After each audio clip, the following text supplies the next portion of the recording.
नमस्कार दोस्तों, मैं हूं परविंदर सैनी। दोस्तों, आज हम बात करेंगे झज्जर शहर को लेकर। जिस तरीके से आपराधिक घटनाएं लगातार बढ़ रही हैं, उससे कहीं ना कहीं आम लोग तो दहशत में है ही हैं, साथ में जो व्यापारी वर्ग है वो भी दहशत में आ चुका है। बीती रात की बात करें तो जो सात्विक होटल है उसके मालिक पर गोली चलाई गई है, और ऐसे में जो लोग हैं उनके मन में एक बार फिर से भय का माहौल जो है वो पैदा हो गया है। हालांकि मुख्यमंत्री बार बार चेतावनी देते रहे हैं कि अपराधी को बख्शा नहीं जाएगा, किसी भी कीमत पर उनके खिलाफ कड़ी से कड़ी कार्रवाई होगी, लेकिन उसके बावजूद भी जो अपराधी हैं वो बाज नहीं आ रहे हैं। झज्जर शहर को लेकर हमारे साथ बातचीत करने के लिए राकेश अरोड़ा हैं, अध्यक्ष हैं व्यापार मंडल के जिले के। इसके अलावा नरेंद्र चावला हैं, उपाध्यक्ष हैं, वो भी व्यापार मंडल जिला झज्जर से हैं। आप दोनों का स्वागत है। धन्यवाद जी।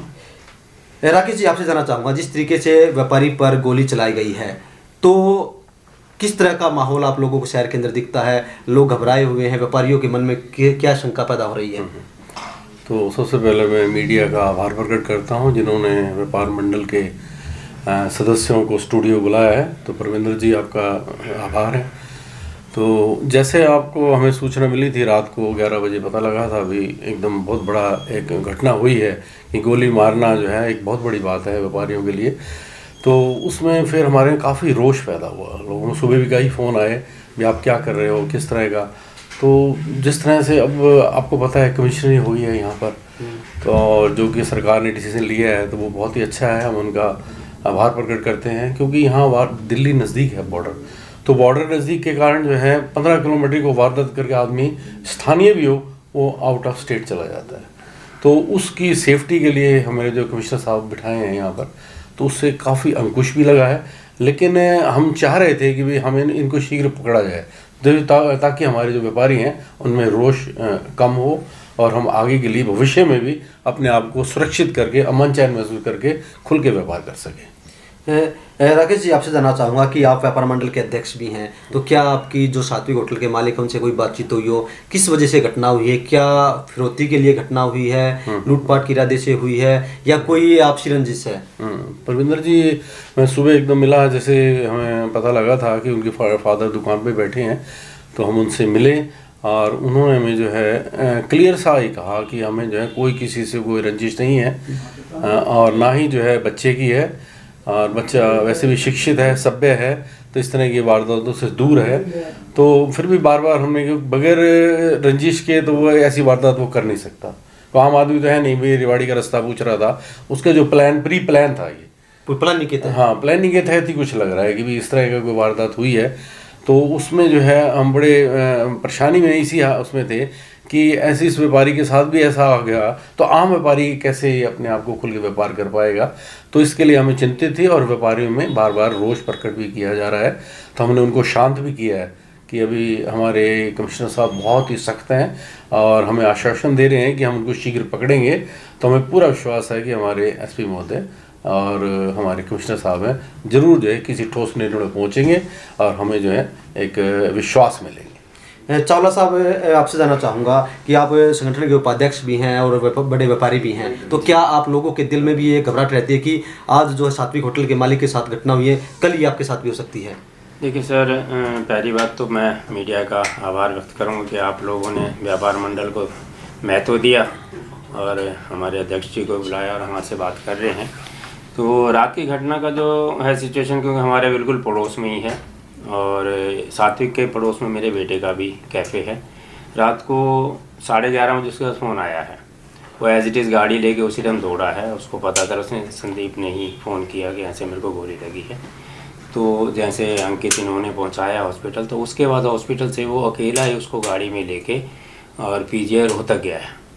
उसका मेरे पास फ़ोन आया, बोले पापा जी ऐसा मेरे पास मैनेजर जी का नंबर नहीं है, आपके पास नंबर है, सेंड कर दो। तो थोड़ा सा उसकी घबराहट सी मेरे को लगी, बोले अर्जेंट कर दो। मैंने कहा बेटा क्या दिक्कत की बात क्या है?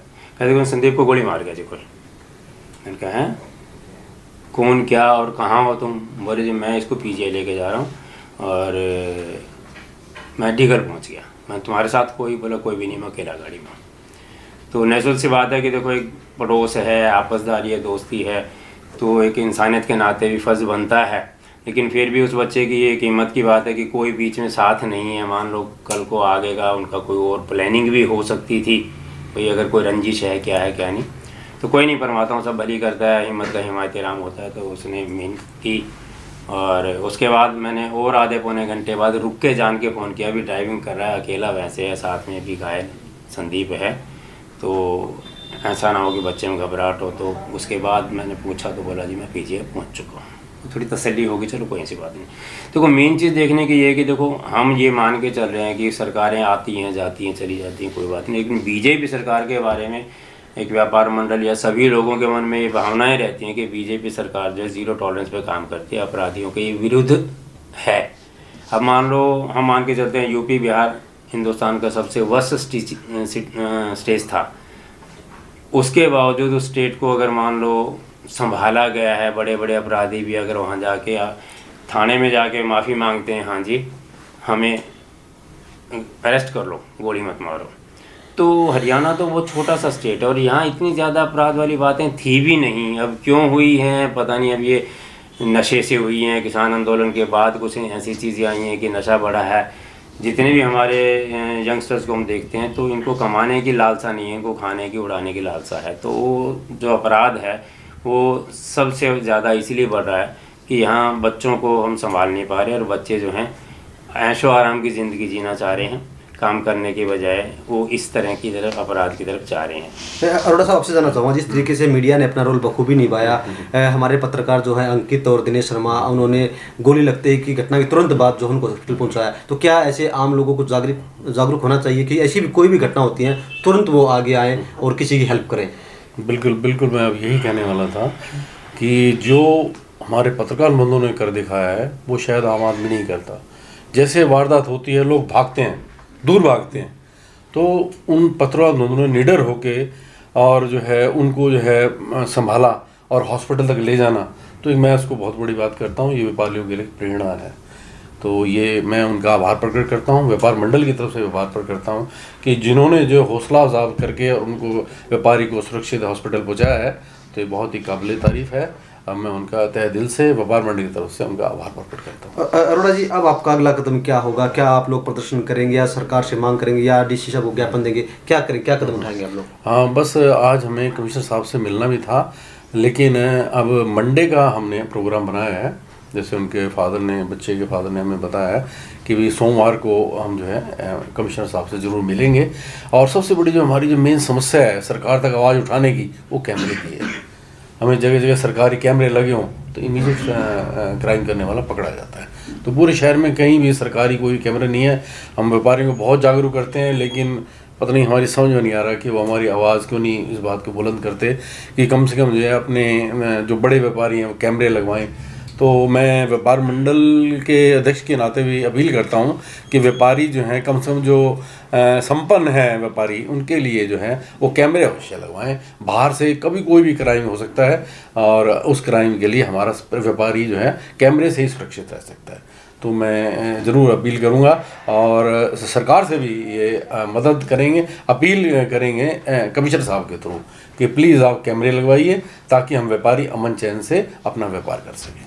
चलिए दोस्तों, कहीं ना कहीं तो झज्जर के जो व्यापारी हैं उनके मन में डर जरूर है, क्योंकि जिस तरीके से घटना हुई है और ऐसी घटना दोबारा ना हो, इसके लिए ये लोग चाहते हैं कि कड़ी सुरक्षा हो, कैमरे का जो है प्रबंध हो, ताकि जो भी अपराधी अपराध करे वो पकड़ा जरूर जाए। अरोड़ा साहब आपका भी और चावला साहब आपका भी, आप दोनों हमारे साथ बातचीत करने के लिए आपका बहुत बहुत धन्यवाद। Thank you.